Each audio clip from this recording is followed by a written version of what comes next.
Okay, so I'm joined again by James Quinn and Kieran from Combat Wizard and Super Necessary. So we're going to talk about, obviously, the Octagon Challenge, the second episode, which aired on Tuesday on Channel 4 Sport on YouTube.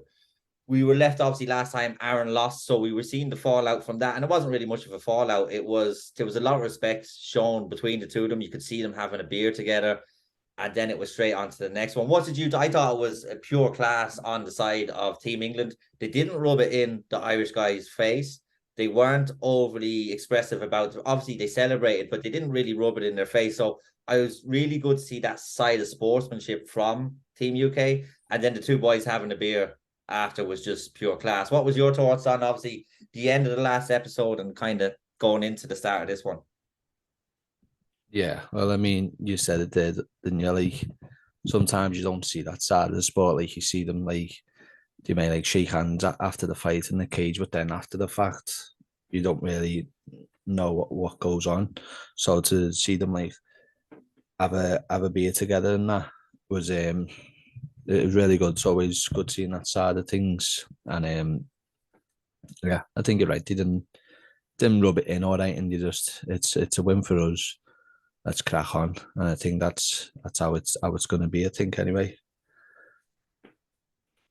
Yeah, I think that's just the personality of the lads on Team England, with the exception of Hassan. I think Bo, Jake, the quiet lads, the reserve, they just keep themselves to themselves, and I think that showed. He got the win, and that was it. Like you say, sharing a beer together. That's what we've always been told is the way in MMA. You leave your ego at the door, and you shake your opponent's hand at the end of it, and you show respect, because at the end of the day, they're getting in the cage. They both know the risk. They both know what the consequences and things like that. So you've got to have respect for anyone who steps in the cage opposite you, and they showed that. Yeah, it was quite nice, obviously, to see that part of it. And then in between them having a beer, Dennis seems to be relentless with Hassan. When Hassan was cracking the eggs and making the eggs, he's like, oh yeah, he's on the good shit now because he has to fight me. He knows he has to tone down. Dennis, he literally followed him around the house. From what I seen of it, he is just absolutely in your face. I couldn't imagine being around that, but I think he knows what he's doing. I think he's just trying to get into Hassan's head, that he's so pissed off and he just wants to beat him so badly that he would potentially make a mistake. What do you make of Dennis and his antics so far in the house? Yeah, I mean, I think he's yeah, go on. It's massively, it's mental warfare. That's everything. Before the fight, there's a fight in terms of, who wins the mental games, and Dennis is a pro at it. I mean, you see the moment when he's talking about Paddy's being the same age as Paddy and throwing that at him, just to have him second guessing and that. And yeah, he's just like that sort of little devil on the shoulder. There's no good one there. Dennis is the devil, and he's just chirping away at him. And I think that either makes the other fighter or doesn't. Like, he can either let that get to him, and when it comes to the fight, it affects him, or he can use it, take it all in, and then sort of make Dennis pay in a sense. But yeah, it's Dennis being Dennis, and I think he's, at the moment, for me, he's like the highlight of the show, because he's just there, isn't he? It's funny, it's boss. Yeah, I mean, you said it all there. He's living up to the Menace nickname anyway. It's whether Hassan can sort of continue taking it and living with it, because he's been relentless. And I think if that fight, it sounds like that fight is going to be the one that gets made eventually. But I think Brad said it on this episode. We want to make that fight, but we're making it when we want to make it. So I think if Ireland end up winning the next challenge, I think that's the fight we're going to have, to be honest. But yeah, it must have been hell for Hassan in there. But I found it hilarious that he was making every opportunity to just make it known that Hassan's the bitch. Like every other word out of his mouth was Hassan's the bitch. Like he's winding them up to absolutely no end. But yeah, it's just entertaining, isn't it? He's like, that's just Dennis. He's a bit mad, but you love it. A bit. What was it? He Only a said, bit, yeah. we know he's a bitch. My teammates know he's a bitch. His teammates know he's a bitch. The coaches know he's a bitch. I want him to know he is a bitch. And I just went, oh my God, this is classic Dennis. And to echo what you said about with Paddy, he said, Paddy's 35 years of age. He's been in the UFC. He's got his own gym. He's got a fighter in the UFC. He goes, you're on the Prospects show with us, bro. What's going on? But when I shared that clip, someone actually texted me, goes, is Dennis not 40? No, because he looks it. But yeah, what I found interesting as well, right? And I don't know if Dennis done this purposely or what way, because he's really kind of, I want to say, got one over, because they agreed to have that fight. And like Brad said, like they agreed. So Hassan had agreed that that was going to be the fight and that was going to happen. But then when he goes back to his coach, he doesn't have control over this. So when obviously Brad goes, no, that's not the fight that's happening. They pick the fight. So then he has to go back to Dennis, like kind of with his tail between his legs. Like Dennis, like you said you were going to fight. And that's one of, and Shamrock said it as well. You said you were going to fight, but you're not fighting. Like you didn't live up to your word. You're not a man. That's another, like kind of getting one over and getting into his head. Like I just think he's just so intelligent in the way he goes with the mental warfare. Yeah, it's winning the battles as well as the war. And those little things there are the battles, whether Hassan realizes that or not. Him saying, yeah, he'll fight Dennis and shaking on it, you know, that's usually a big thing. It's like we shook on it, it's official, you know, and then not actually saying like, I want to fight Dennis, or even trying to fight for that in a sense. And then obviously that's just gave Dennis more ammo. I mean, he sort of humiliated them when he was on the treadmill saying, don't quit. You know, so there's another little battle he's just adding all these up, and that's going to play on Hassan, I think.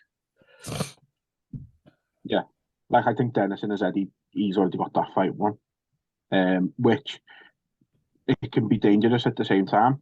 I just hope it doesn't. I hope it doesn't. If that is the fight that we do get, I hope it doesn't lead to him being sort of complacent with him, not underestimating him, and things like that. But I think it's already sort of a round one for Dennis in a way. A 10-8 round one as well. Yeah. Because I don't think he will take him lightly or be complacent, because they had said in the first episode, the two of them had a bit back and forward, and Hassan said, you turned down the fight with me. And he goes, yeah, because you were too big, bro. So obviously, I don't know if Hassan had fought a different way or was he, because that was the conversation that I heard, that he said you were massive, bro. Like that's why I turned down the fight, the fight. I don't know if it was offered to him officially, but there was a little conversation like that. So I don't think Dennis will take him lightly. I think Dennis knows what he's got, and he knows how Hassan's going to be coming in. Like you said, you don't know till they get into the cage whether it's going to affect him or it's going to spur them on. But I think Dennis will be ready for it. And man, it's just like there's so much that's happened, but all the talk has been essentially about Dennis and Hassan, and they've really kind of stood out in the show. And I think they know how to make good TV. Yeah, I think another thing that you got to think about, and it's probably what's in Dennis's mind, is if he's too heavy at the minute, if you're fighting week by week on the show, that's a massive advantage in terms of the weight. Because if he's, I mean, unless he's got to cut down, but usually like even having a bit of a weight advantage is massive.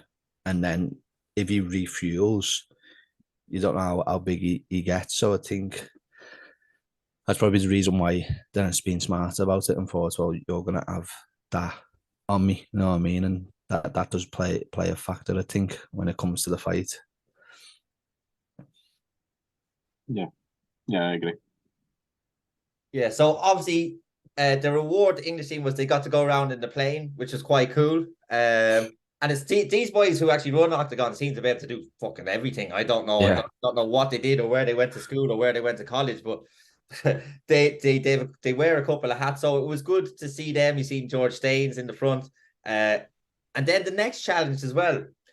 I thought it was a bit strange, but I get the concept behind it. Again, is teamwork. And then I think you've seen with Team Ireland, they actually stood for 15 minutes and decided what they wanted to do before they actually put any pen to paper.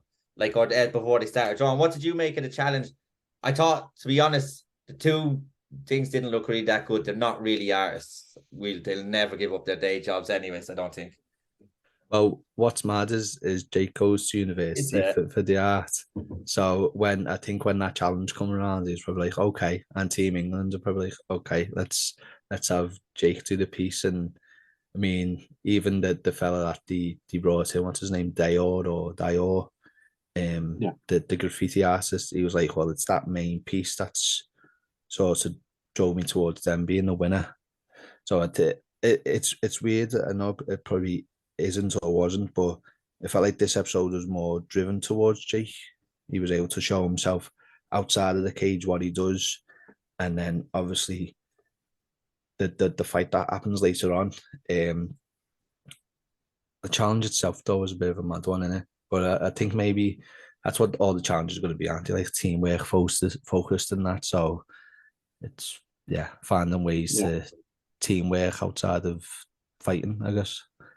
Yeah, and I think they need to appeal to people outside MMA as well. If it's MMA related challenges, it's all going to be MMA. So people who don't watch MMA might not, like, if they see something like that, they see the planes, they see the artwork, they make, oh, what's this, and stop and keep watching. Whereas if it's just MMA, they would just keep going.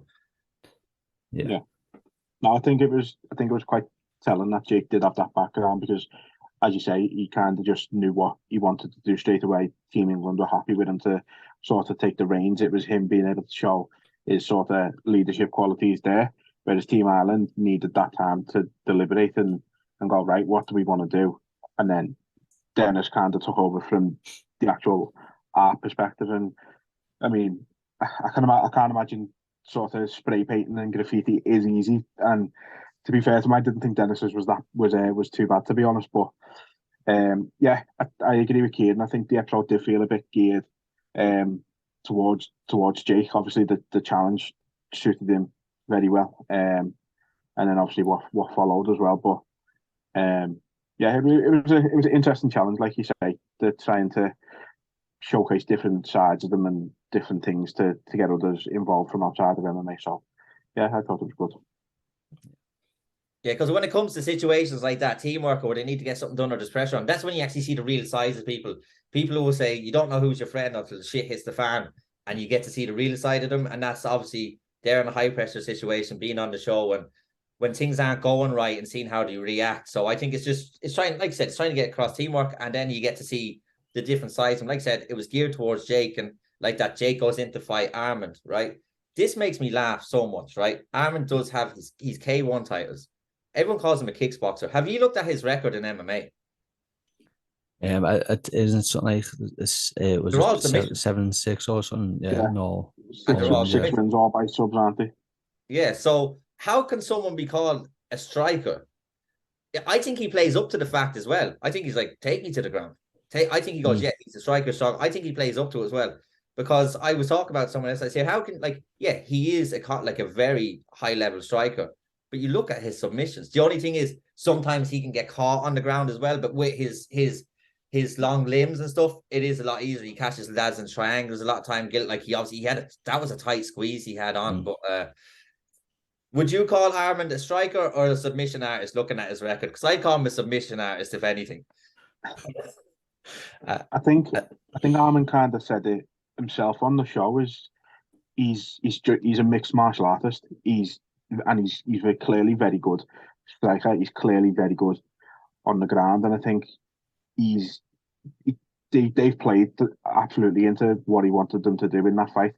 I think they knew he was going to try and take him down, take it towards the cage a bit, and he's played on it. I think that's exactly what Armand wanted, and he's wanted to sort of.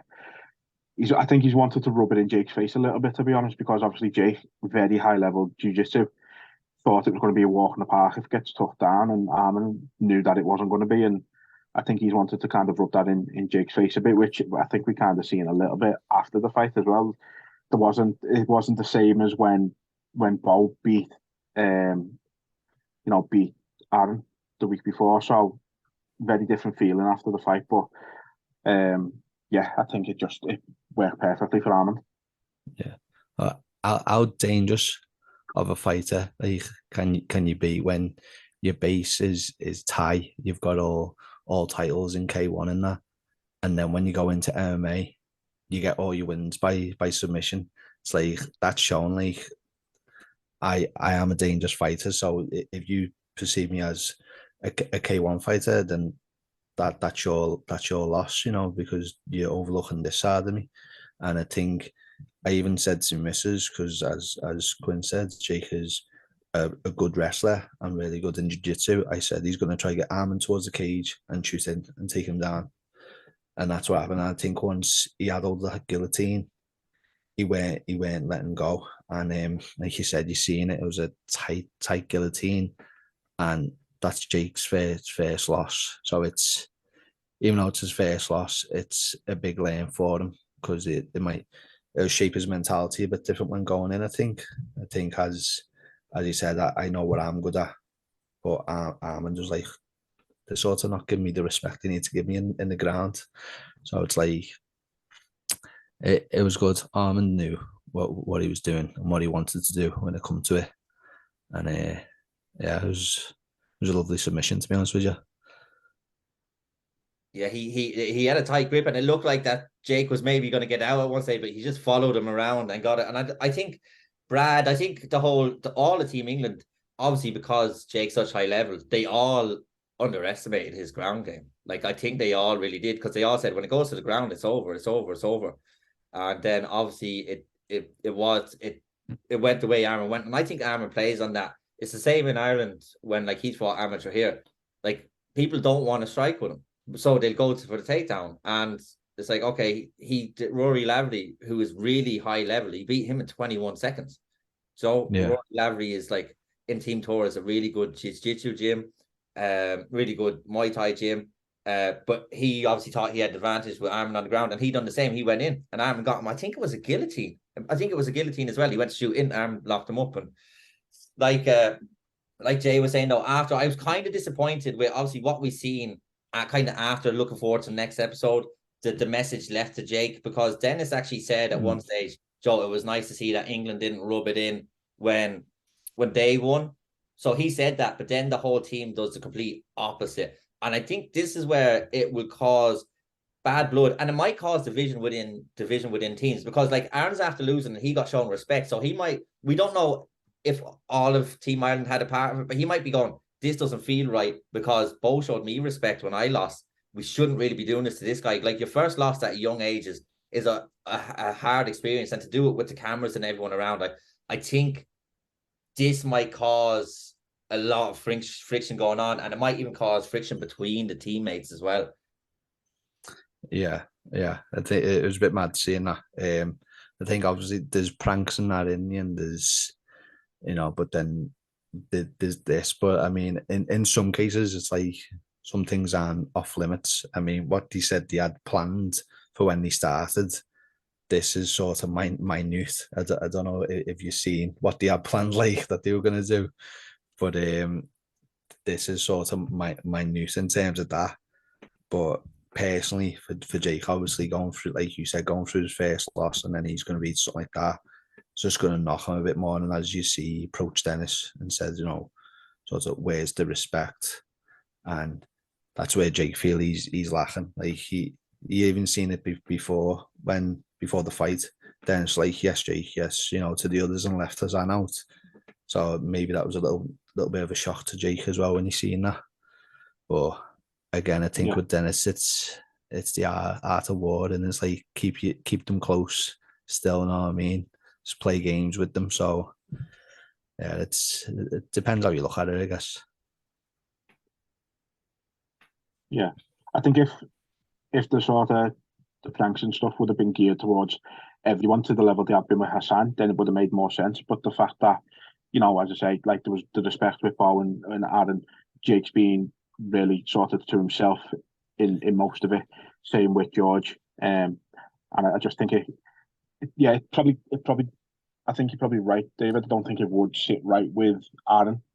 That, whether he had a part in it, obviously we don't know at the moment. But it must have been terrible for Jake, because you could see how much that loss actually affected him. He was really cut up about it, and then to come back to the Villa and see that just must have been like, it's kicking a man when he's down. Yeah, because he's probably expecting, like you seen with Aaron and Bo, they went back and had a beer. He was probably expecting to go back and have a beer with Armand after what happened the last one. And then you think, right, you've had this, a loss is devastating at any stage of your career, but for your first one to be on TV, on a show like that, to go back then thinking, right, maybe we'll go back, have a beer, have a chat about the fight, and we can learn something off each other. Then to go back and get a message like that when you're already devastated, because I think he mentioned, how can I call myself a mixed martial artist? I don't think he said it like that exactly. Don't quote me for it, but he said something along the lines of that. How can I call myself an MMA fighter or something like that? So you've got all those emotions built up. You're thinking, maybe I'll go back, have a beer with my opponents and have a chat, and then you arrive back to it being thrown in your face. I could imagine is a horrible feeling, because like you said, he was quite caught up. Yeah, well, you got to think as well after the fight, especially with, Team Ireland having lost the first challenge, lost the first fight, lost the second challenge. There's probably a lot of adrenaline in that as well. So if that has come directly after the fight, maybe whether it's right or wrong, maybe the adrenaline has played a part of that. Armin's being psyched up himself, all Team Ireland being psyched up. So maybe that's come after the fact. It's that's it. You don't know exactly what point that has come after, whether that's further on in or however it plays out. But I think there's a lot of factors that play into things as well, isn't it? Yeah, you can see some of the fallout happening. You can see Jake talking to Dennis, saying like, Dennis said, yeah, I did have a part to play in it. We all did. Obviously, we won't see exactly what happened on the next episode, but it's really left it on a cliffhanger, hasn't it? To see, I really want to see how this situation is handled by both teams in there. Do Team England come together with Jake now and be more solid? Because not that they weren't together, but like they need to show a united front. And I think now go, like, you can't treat you can't treat a person like that. I know you're in the fight game, but they all know what it's like to lose. They all know how devastating it is, and pranks to a certain extent is fine. But I think when it comes to maybe a loss on the show, I suppose all fair is in love and war, I guess, isn't it? Yeah. Oh, excuse me. Yeah, I think it's just anything to gain an advantage, and that's what Dennis has been really good at in there. That's what's made for the entertainment so far. So they're living with each other. They've got to try and gain as many of these little edges as possible, and I think that is probably all Ireland have looked at it as. But I think maybe they haven't looked at it from Jake's perspective, from Team England's perspective of, we showed you respect after the loss. Where's the, where you always the same courtesy, and I don't know whether it gets hashed out or not. We'll have to wait and see. Yeah, it'd be interesting, as you say there, to see how Team England come together. Because as you said, it's not really been divided, but they've sort of been in their own cliques in a way. George and Jake, Bo in there sometimes. Hassan's off, trying to piss off Team Ireland when he can be bothered. So it's like, it'd be interesting to see how they come together. But I think the coaches will play a big part in maybe how that's dealt with as well. Because you've got someone like Brad Pickett who's seen it all. You know what I mean? You've got the coaches that have seen stuff like that. Even Paddy might say something, but I think they may play a part in it. But what I'm interested in is to see what this next challenge is, because they didn't give you much, did they? So it's sort of like that medieval stuff. So be interesting to see what they do with that. Like, yeah, I think that's going to be very interesting, and seeing Brian Lacey in all medieval gear was just a bit odd as well, I must say. It looks a bit fun, but like that, they've left us on a cliffhanger. I can't wait to see it now. This, like we keep coming back to it. This Dennis and Hassan thing is building and building, and I think if they can keep it to the end of the show, they will. But it all depends on the coaches and how it gets picked. Because that's, if I was a TV producer, obviously they can't say this fight has to be last. It depends on the coaches. I'd want that at the end, because that's what everything's kind of building to, I think. But yeah, it's going to be interesting to see how everything comes together after the last one, how Team England are, how Hassan is, how the mind games are. But it's left us on a really good cliffhanger, and I really, really can't wait to see the next one. I really can't. Yeah, well, as you say there, I think there was a sort of a teaser put up And I think Dennis is in like agreement with you there. He said like, I want that fight with him, but I want to leave it till the semi-finals so I can like open him up a bit with the elbows and change his face. So I mean, I think if if he's going down that line, and maybe that's what happens in the show itself. So yeah, when that fight happens, it's got to happen. I mean, for it to build, and then not happen would just be mad. So it's going to happen, but it'd be interesting when it does. Like,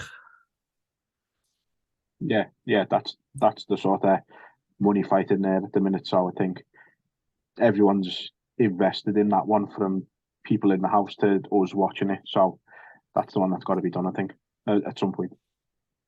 Yeah, no, it definitely does. It's left us on a cliffhanger. I can't wait to see the next one. Is there anything you want to say before we go, or do you think we've covered it all? Really quickly, what did you think of almond bread?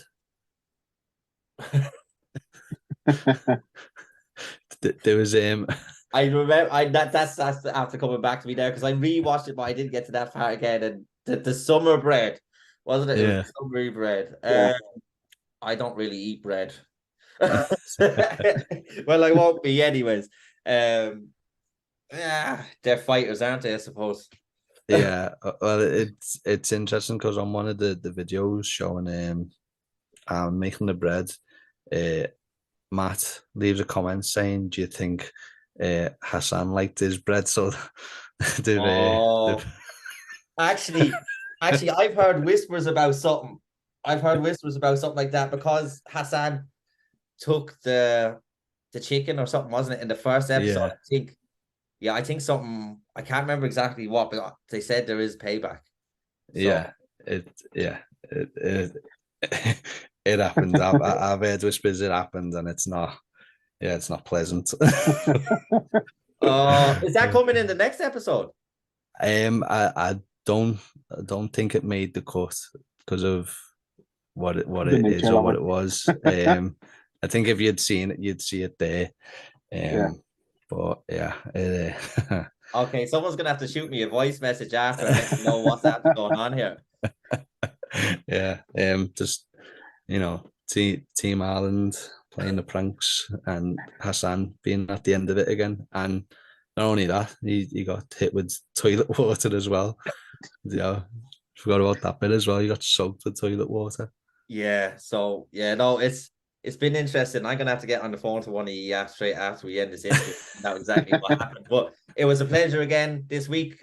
We all still do. Is it gonna be the three of us going forward for the 4 weeks? That you happy to continue doing this? Because I really like this, especially talking to two guys from the UK, obviously, and get perspective. So if you're happy to continue, we can do this weekly until the show is over. Yeah, 100%. Perfect. Thank you very much for your time again on a Saturday now. This time it is. So I know Saturdays are quite exciting for us. So I'm going to let you go. Thank you again. And I will talk to you. I'm texting one of you after this to find out what happened. And I will see you next week. All right. Thank you. Appreciate your time. Take it easy, mate.